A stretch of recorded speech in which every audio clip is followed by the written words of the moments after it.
Admiral Mina stood on the bridge of her flagship, watching her worst nightmare come true. The massive view screen showed explosions lighting up the darkness of space like deadly fireworks. Her beautiful Zelani fleet was dying before her eyes. "Admiral, we've lost another 3 ships," shouted Commander Yuna from her station. Her voice cracked with fear and desperation. The young officer had never seen anything like this in her 12 years of service. Mina's hands gripped the command rail so tightly, her knuckles turned white. 200 ships had entered this battle just 6 hours ago. Now only 28 remained, and even those were barely holding together. The crystalline hulls that had protected Zelani vessels for centuries were no match for what they faced today. The Vorthak were unlike any enemy the galaxy had ever known. These insectoid creatures moved as one mind, their biomechanical ships, flowing through space like a living nightmare. Each vessel looked like a giant beetle crossed with a machine, covered in organic armor that seemed to heal itself when damaged. They had conquered 847 worlds across the galaxy, and now they had come for the last free planet. "Hull breach on Deck 7, reported Lieutenant Kira, her voice barely steady. "The acid spitters got through our shields again." Mina watched in horror as green liquid ate through the crystalline walls of her ship. The Vorthak acid spitters were living weapons, creatures that could dissolve any known material. They attached themselves to enemy ships like parasites and slowly melted their way inside. "Seal that section and evacuate all personnel," Mina ordered. She had given the same command dozens of times in the past hour. Her ship was falling apart, piece by piece. The bridge shook violently as another Vorthak vessel rammed into their side. Through the view screen, Mina could see the twisted face of the enemy ship's living hull. It had eyes, actual eyes, that seemed to stare right at her with alien intelligence. "Admiral, Captain June's ship just went dark," reported Yuna, tears streaming down her face. "That's the soul's pride gone." Mina closed her eyes for a moment. Captain June had been her friend for 30 years. They had graduated from the academy together, served on their first mission together, and now he was gone. The communications officer, a young man named Hyuk, looked up from his station with wide eyes. "Admiral, we're receiving surrender demands from the Vorthak Overmind. They want us to submit to assimilation." Mina had heard those words before. The Vorthak didn't just kill their enemies, they absorbed them. Captured soldiers became part of their hive mind, losing all individual thought and becoming drones in their endless swarm. "Never," she whispered, then louder, "Never." She walked to the center of the bridge, looking at each of her remaining crew members. These brave souls had followed her into this hopeless battle, knowing they might not return home. They deserved better than this. "Open all communication channels," Mina commanded. "All frequencies, maximum power." As the last explosions lit up the darkness around them, Admiral Mina spoke her final words to the galaxy. "This is the last free world.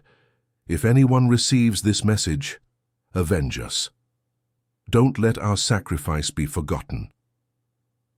The transmission ended as her ship's power failed, leaving them alone in the cold darkness of space.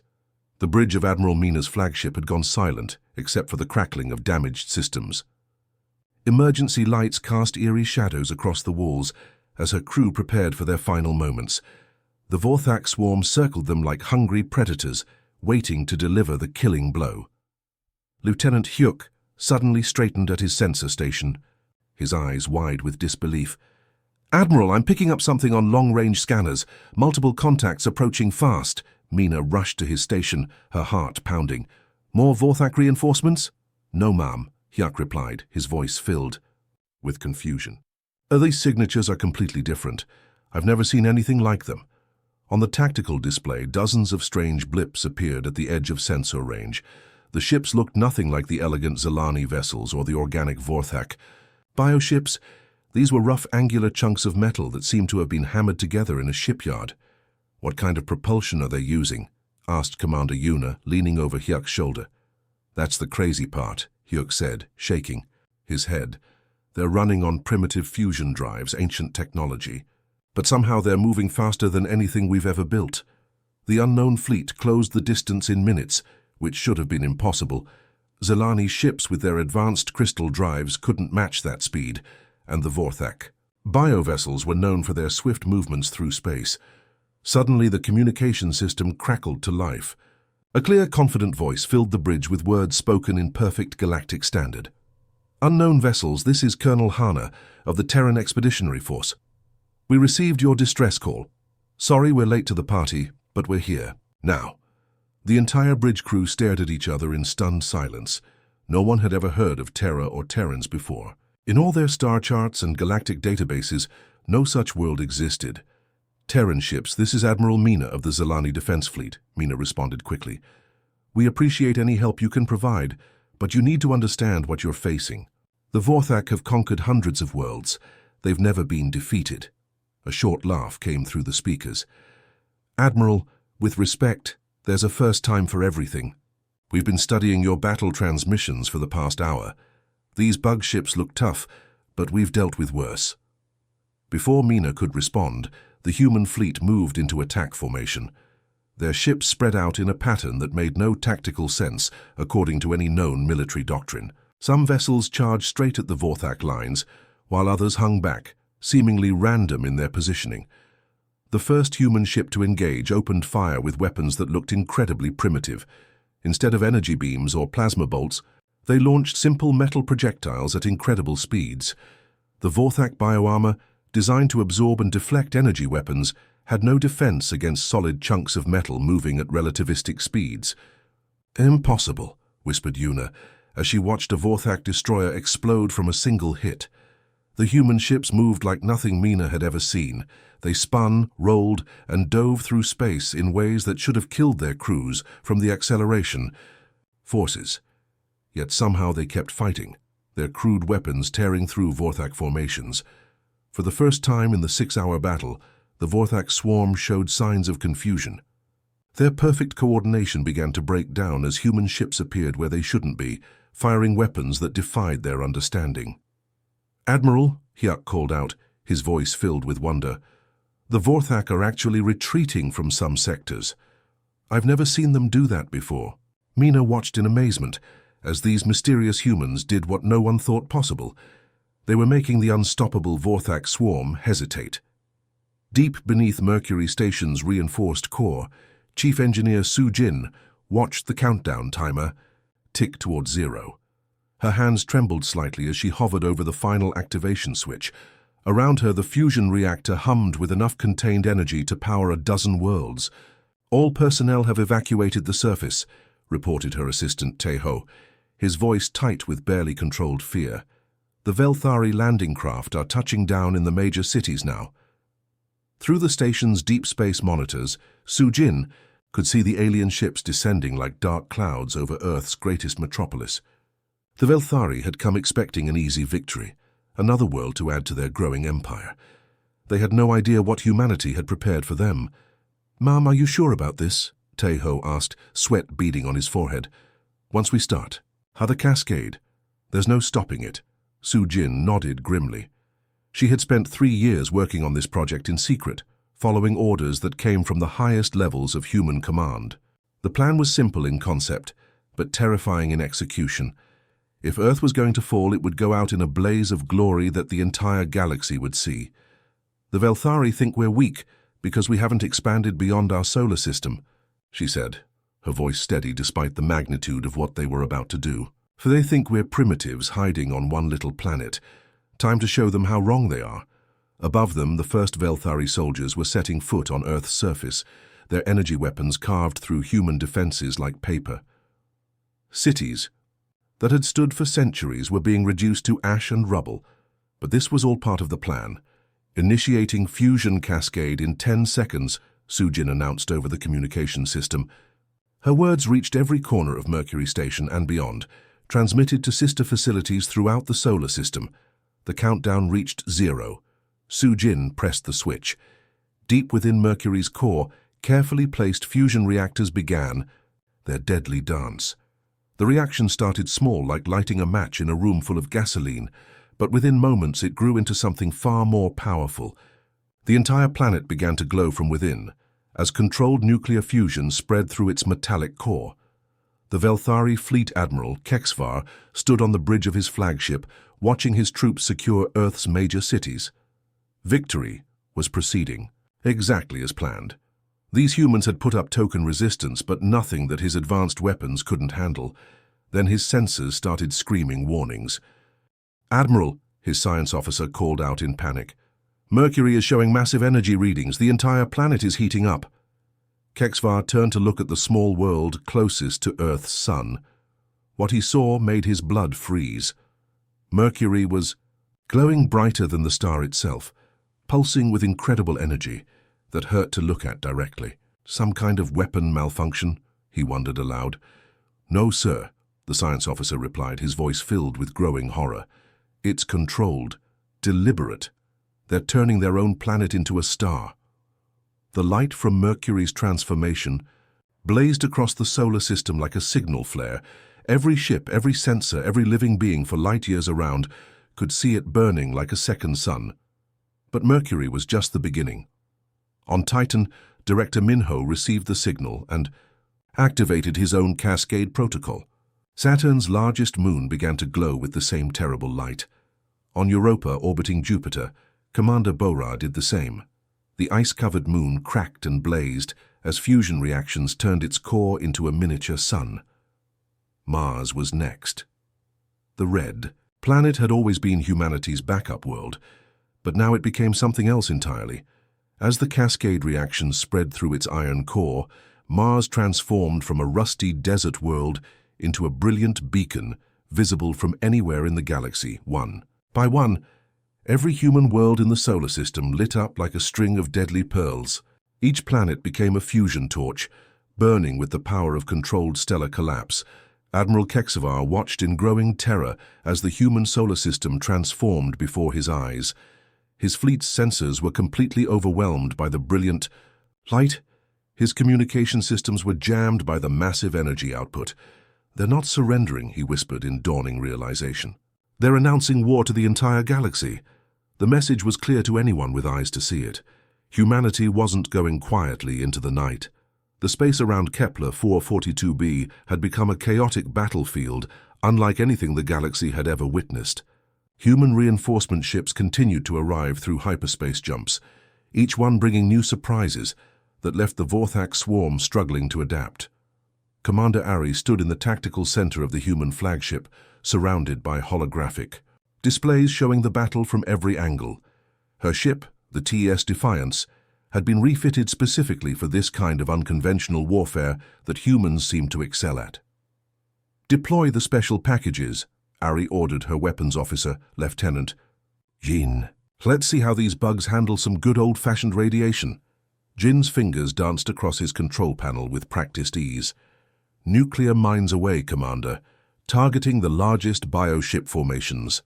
The mines looked like ordinary metal spheres. Nothing impressive compared to the advanced energy weapons other species used. But appearances could be deceiving. As they drifted into the Vorthak formations, they began to detonate in sequence, releasing not just explosive force, but massive amounts of radiation. The Vorthak bioships, being living creatures as much as vessels, had no defense against the radiation poisoning. Their organic hulls began to sicken and weaken, losing the ability to heal themselves that had made them so dangerous. "Direct hit on the enemy cluster at Grid 77, reported sensor operator Hai Jin from her station. "Their bio-armor is breaking down. They're trying to retreat, but their ships are too sick to move properly." Meanwhile, on another human vessel, communications specialist Do Hyun was preparing his own contribution to the battle. He had spent years studying captured Vorthak transmissions and had discovered something interesting about their hive mind. "Communication system. Captain Woo Jin requesting permission to begin audio transmission protocol," Do Hyun said to his commanding officer. Captain Woo Jin nodded. "Light them up, Do Hyun. Let's see if your theory works." Do Hyun grinned and activated his specially modified communication array. Instead of normal battle communications, he began broadcasting something completely unexpected across all Vorthak neural frequencies. Heavy metal music from Earth's greatest bands. The thunderous drums, screaming guitars, and aggressive vocals that humans found energizing had a very different effect on the Vorthak hive mind. Their communication system, which relied on precise biological frequencies, couldn't handle the chaotic noise of human rock music. Across the battlefield, Vorthak formations began to break apart as individual ships lost contact with the central hive mind. Drones that had moved in perfect coordination for centuries suddenly found themselves alone and confused. "It's working," shouted Do-hyun over the sound of the music. "Their formation integrity is dropping by 60%. But the most daring mission was yet to come. Lieutenant Bora had volunteered for what everyone knew was likely a suicide mission, infiltrating a Vorthak queen ship to strike at the heart of their command structure. Bora's small assault craft, disguised to look like debris from a destroyed Zalani vessel, drifted slowly toward the massive queen ship. The bio-vessel was the size of a small moon, its living hull pulsing with alien life. "Remember, once I'm inside, I have maybe 10 minutes before their immune system figures out I don't belong there," Bora whispered into her communication device as her ship was absorbed through one of the queen ship's intake ports.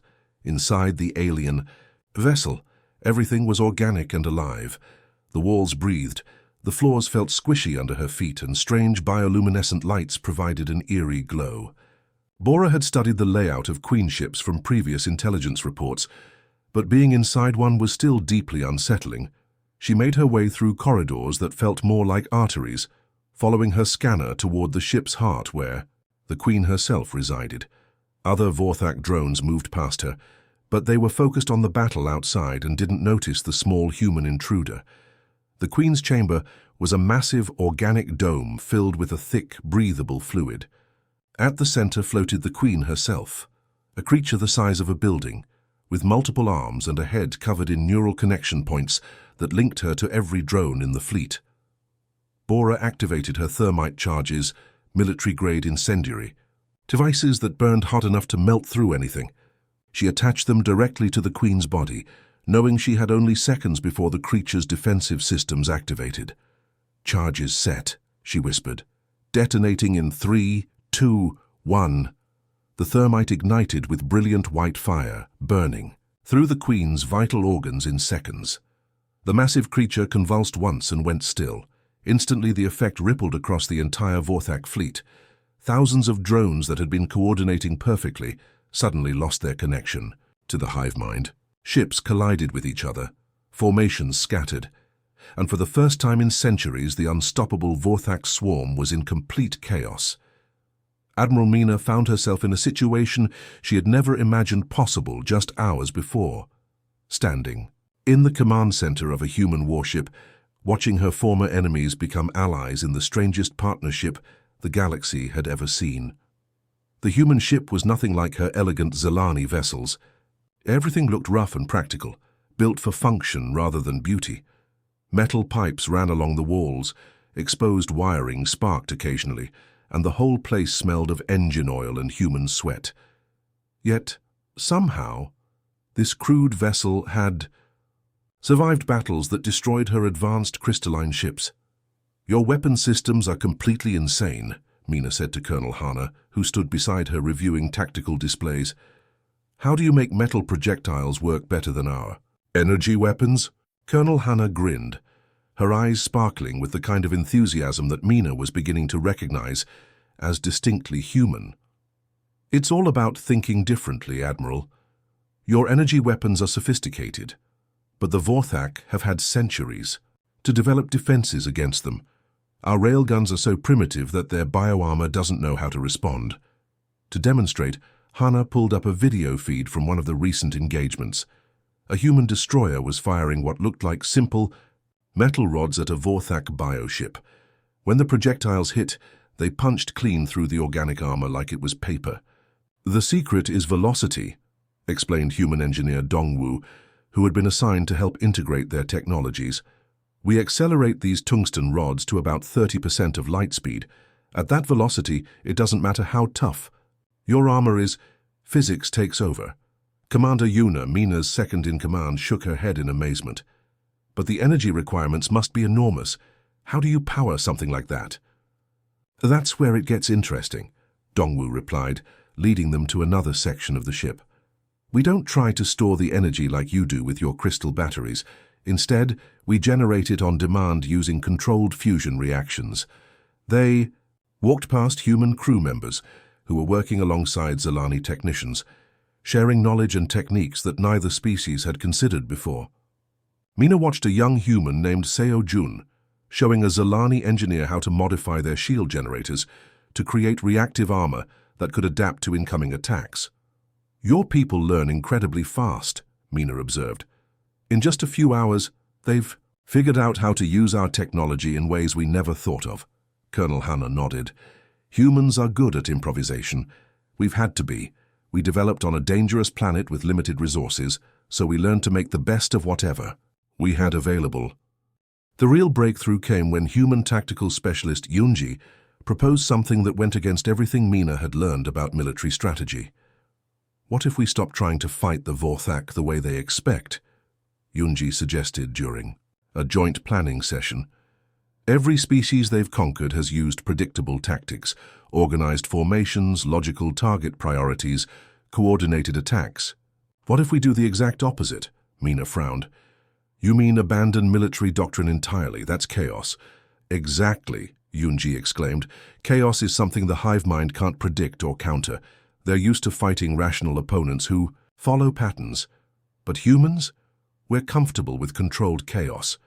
To prove her point, Yunji showed them recordings of human military history, battles where smaller, less equipped forces had defeated larger armies through unpredictable tactics and pure stubbornness. This is madness, muttered Zilani Commander Curie, but there was admiration in her voice. Your species charges directly at superior firepower and somehow wins. We prefer to call it aggressive problem-solving, laughed human Captain Junho. The integration of their technologies produced remarkable results. Zilani crystalline power cores were combined with human railgun systems to create weapons with unprecedented power. Human reactive armor was enhanced with Zilani shield technology to create defenses that could adapt and evolve during battle. But perhaps most importantly, the humans shared something even more valuable than their technology, their mindset. They taught the Zilani that sometimes the best solution was the most unexpected one, that retreat could be a trap rather than a defeat, and that what looked like failure might actually be the setup for victory.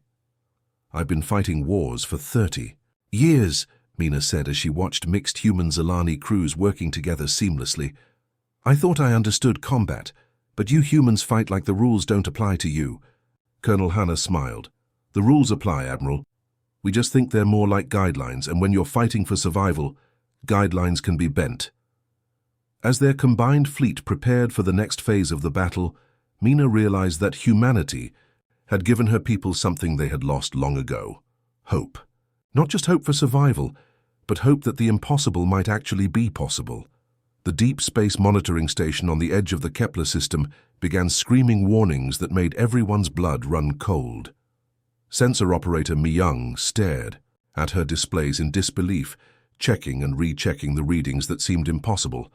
Admiral Mina, Colonel Hannah, you need to see this immediately, Mi-young called out, her voice tight with barely controlled panic. Both commanders rushed to the sensor station, where the tactical display showed a sight that would have broken the spirit of any other species. A massive red cloud was approaching through hyperspace, thousands upon thousands of Vorthak bioships moving as one enormous swarm. How many? Admiral Mina asked, though she wasn't sure she wanted to know the answer. Initial count shows over. 10,000 vessels, Mi-young reported, her hands shaking as she worked the controls. And that's just what we can detect at this range. There could be more. Colonel Hannah studied the display with the calm expression that humans seem to wear in their worst moments. Ship classifications? Everything they have, Mi-young replied. Destroyers, cruisers, dreadnoughts, and... She paused, double-checking her readings. At least 12 Queen-class command ships. The bridge fell silent. Everyone knew what this meant. The Vorthak Overmind had decided that humanity was enough of a threat to warrant the largest military response in their recorded history. This wasn't just a battle fleet, it was an extermination force. What are our numbers? Mina asked, though. She already knew the answer would be depressing. Human Fleet Commander Chang Min consulted his tactical board. 400 human ships, including converted cargo vessels.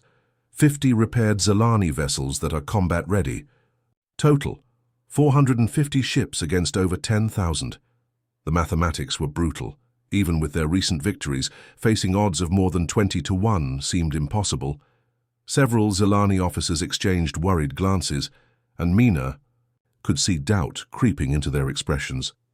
But Colonel Hannah did something unexpected. She smiled.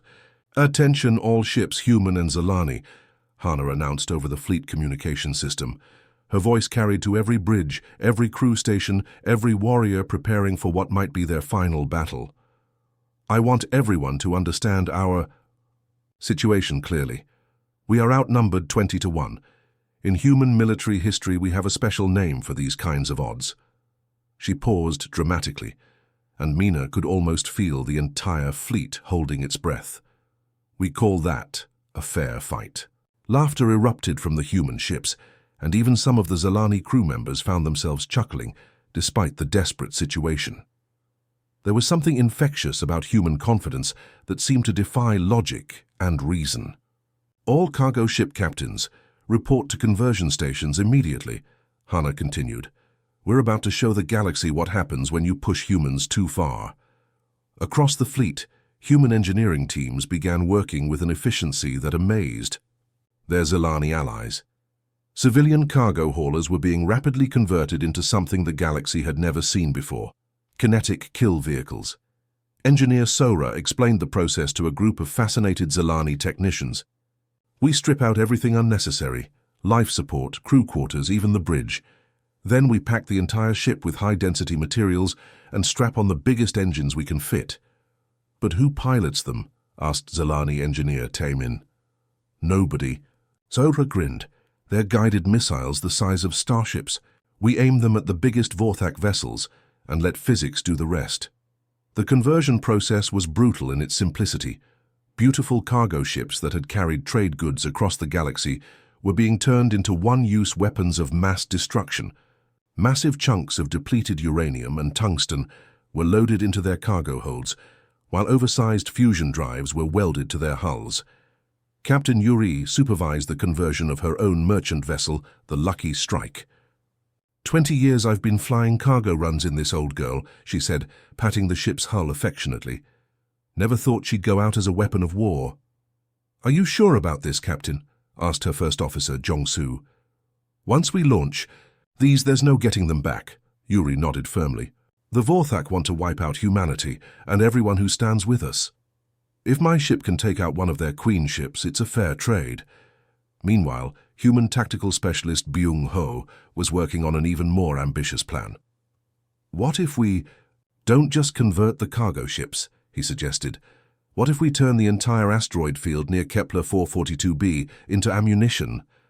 The idea was so audacious that even the humans paused to consider it. Using mining charges and gravity manipulators, they could potentially redirect massive asteroids toward the incoming Vorthak fleet. "It's insane," admitted Admiral Mina.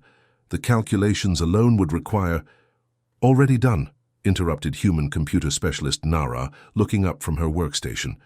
"We can target the 12 largest asteroids in the field. Each one weighs approximately 50 million tons. At the velocities we can achieve, they'll hit with the force of multiple nuclear weapons." As the Vorthak fleet drew closer, the human-Zalani alliance prepared for a battle that would be remembered for generations. Ships that had never been designed for combat were being turned into weapons. Civilian crews were volunteering for suicide. Missions with the same casual attitude they might show for overtime work. The impossible was about to become routine, because that's what humans did best. The moment the massive Vorthak fleet dropped out of hyperspace, something changed in the humans that made even their Zalani allies uncomfortable.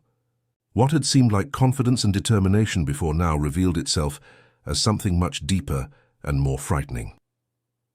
On the bridge of the TES Marathon, Captain Jun calmly reviewed his ship's status with his crew. His vessel had taken heavy damage in the previous battles, with hull breaches on 3 decks and his main weapons offline. By any reasonable military standard, his ship should have withdrawn for repairs. "Captain, "We've got structural failures in the engine room," reported Chief Engineer Minho, his voice steady despite the dire situation. "One more major hit, and we'll lose containment on the fusion reactor." Jun nodded thoughtfully, as if Minho had just given him a weather report. "How long until reactor overload if we remove the safety protocols?" The question made everyone on the bridge pause. Minho stared at his captain with wide eyes. "Sir, without safety protocols, we'd have maybe 3 minutes before the entire ship becomes a fusion bomb." "Perfect," Jun replied with a smile that chilled his crew to the bone. "That's enough time to get us into the middle of their formation." Lieutenant Su Jin, the navigation officer, looked up from her station. "Captain, you're talking about a suicide run. The entire crew will die for something that matters," Jun finished. "Look around, Lieutenant.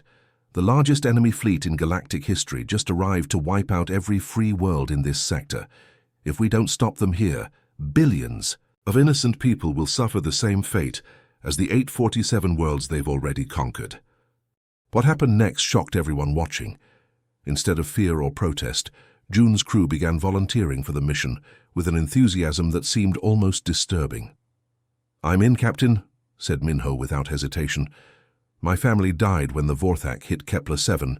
Time for some payback." "My sensors are still working," added Sujin. "I can guide us right into their command cluster." One by one, every crew member on the Marathon volunteered to stay for what they all knew would be their final mission. The Zalani observers watching through communication links were stunned by this display of collective self-sacrifice. "This is madness," whispered Admiral Mina from her own bridge. "They're talking about dying like they're discussing dinner plans." But the Marathon was just the beginning.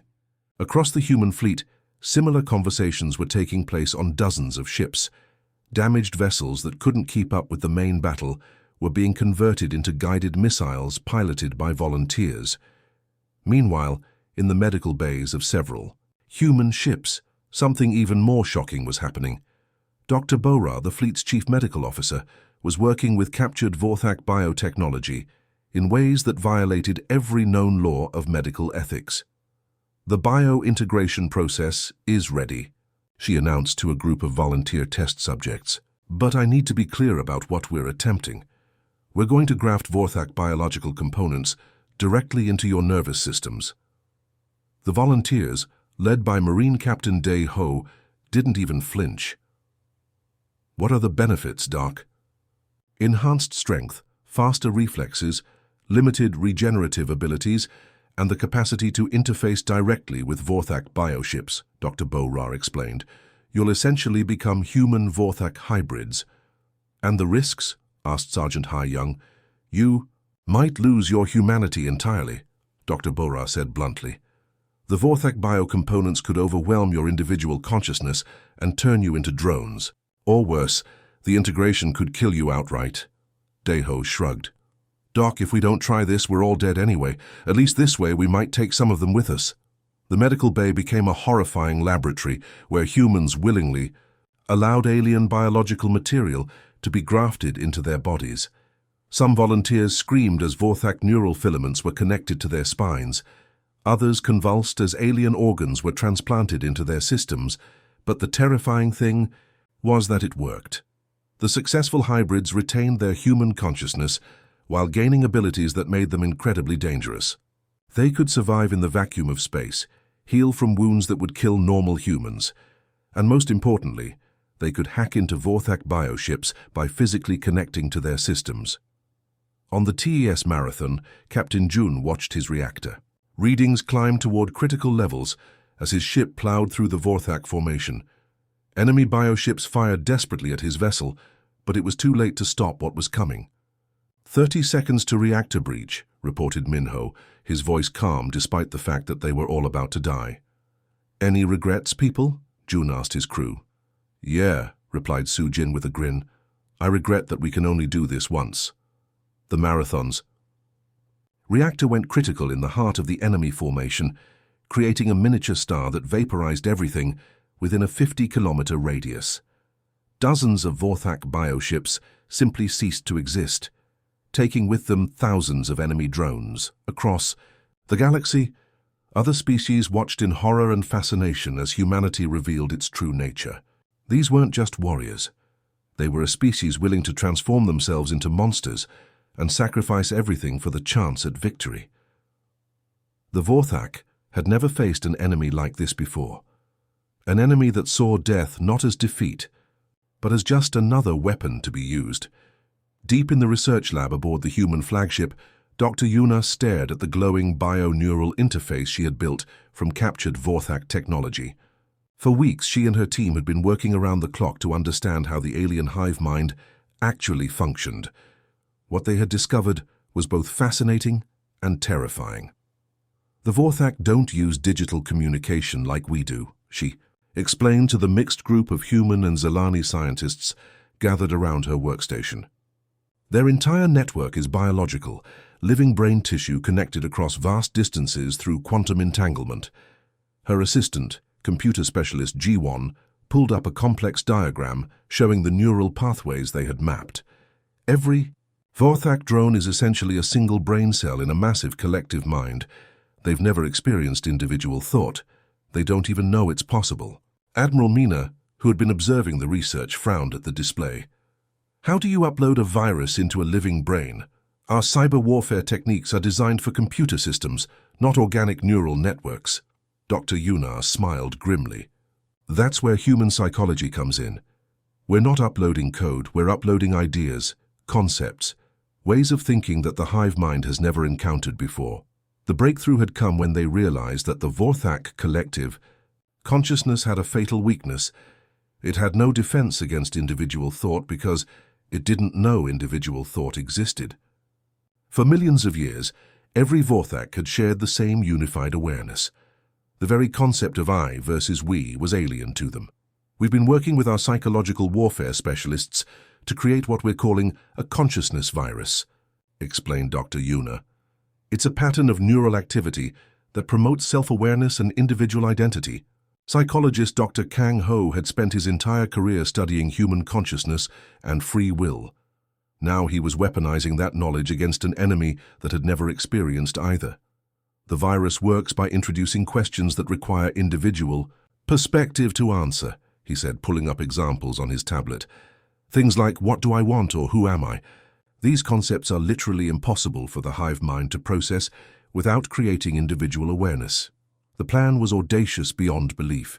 Using the bio-neural interface, they would connect to the Vorthak network and inject these consciousness-awakening patterns directly into their collective mind.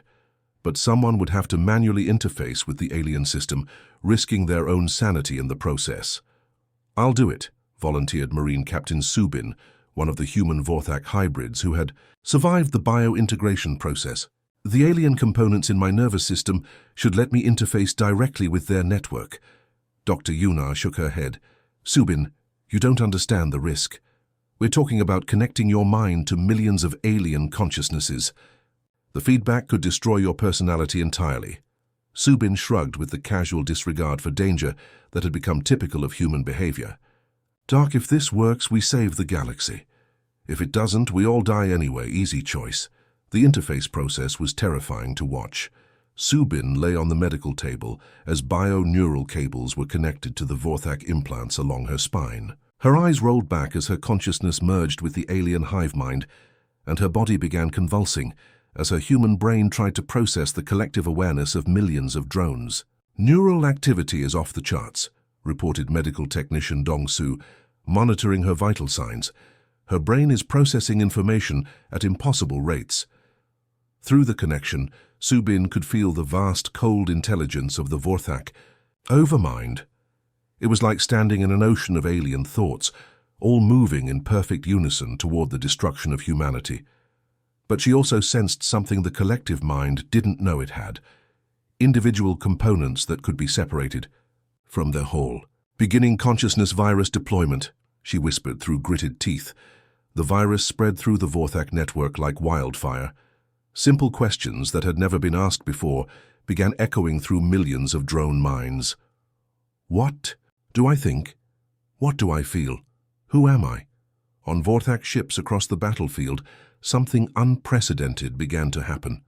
Drones who had never experienced a moment of individual thought suddenly found themselves aware of their own existence as separate beings.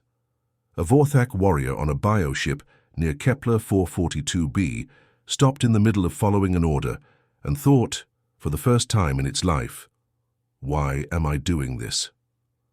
The question was so alien to its experience that it caused a cascade of confusion throughout its neural pathways.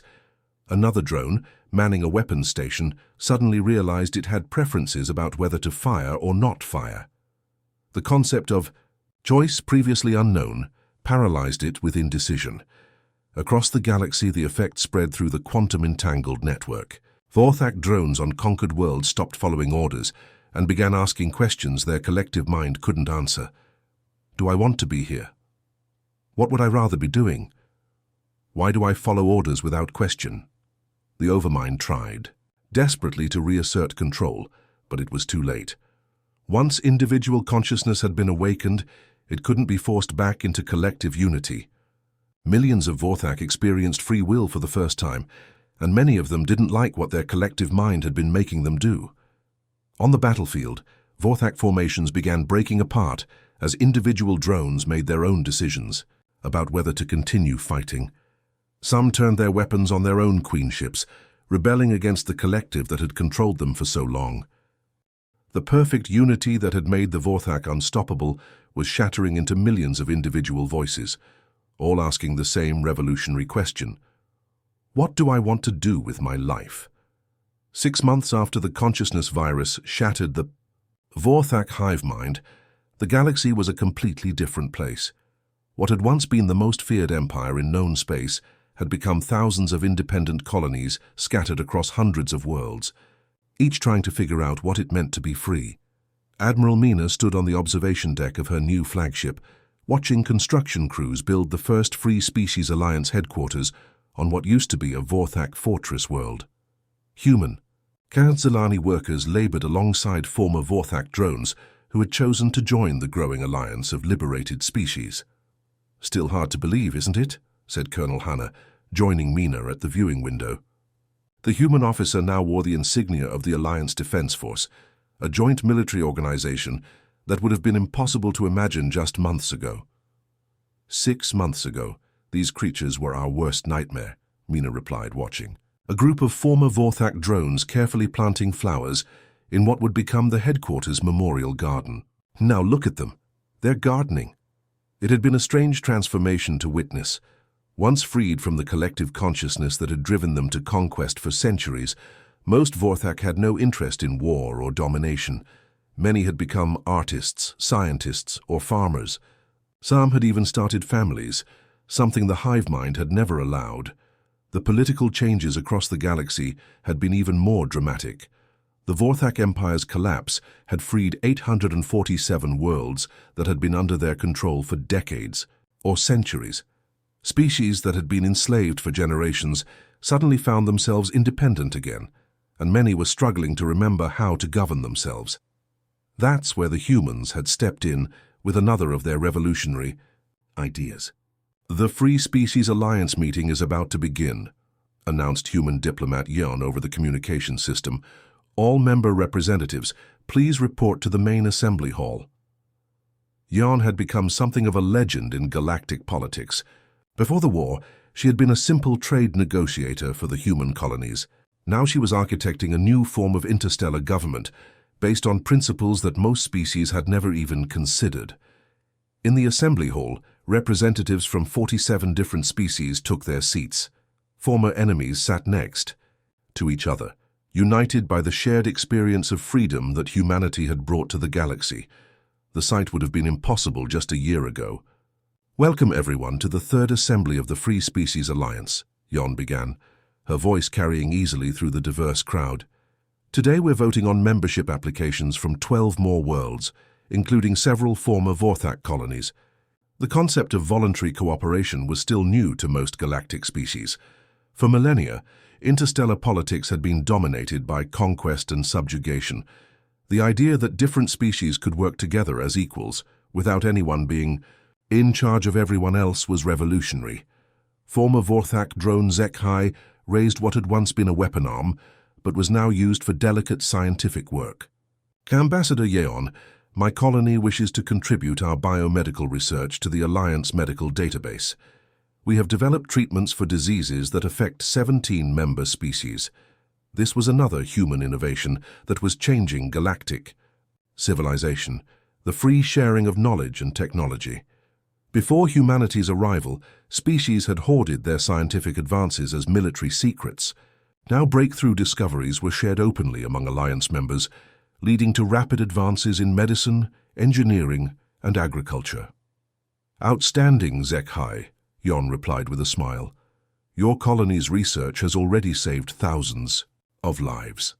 This is exactly the kind of cooperation that makes the Alliance strong. In the months following the war, humanity had proven that their greatest weapon wasn't their railguns or their willingness to sacrifice themselves. It was their ability to inspire others to believe in something better. Species that had fought each other for centuries were now working together on projects that benefited everyone. Dr. Yuna, who had developed the consciousness virus, was now leading a joint research initiative with scientists from 20 different species. Their latest project involved studying the quantum entanglement technology that had powered the Vorthak hive mind, but repurposing it for peaceful communication across vast distances. The irony is beautiful, Dr. Yuna explained to a group of visiting students. We're using the same technology that once enslaved minds to create the fastest communication network in galactic history. Information that used to take months to travel between star systems now arrives instantly. Admiral Mina watched the assembly vote unanimously to accept the new member worlds. It still amazed her how natural cooperation seemed to be once species were given the choice to participate freely, rather than being forced into alliances through conquest. As the meeting ended and representatives from dozens of worlds began discussing joint projects and cultural exchanges, Mina reflected on how humanity had changed everything. These strange newcomers with their crude ships and impossible optimism had done more than win a war. They had rewritten the rules of galactic civilization. The age of empires and conquest was over. The age of freedom and cooperation had begun, and it all started with humans who refused to accept that defeat was inevitable.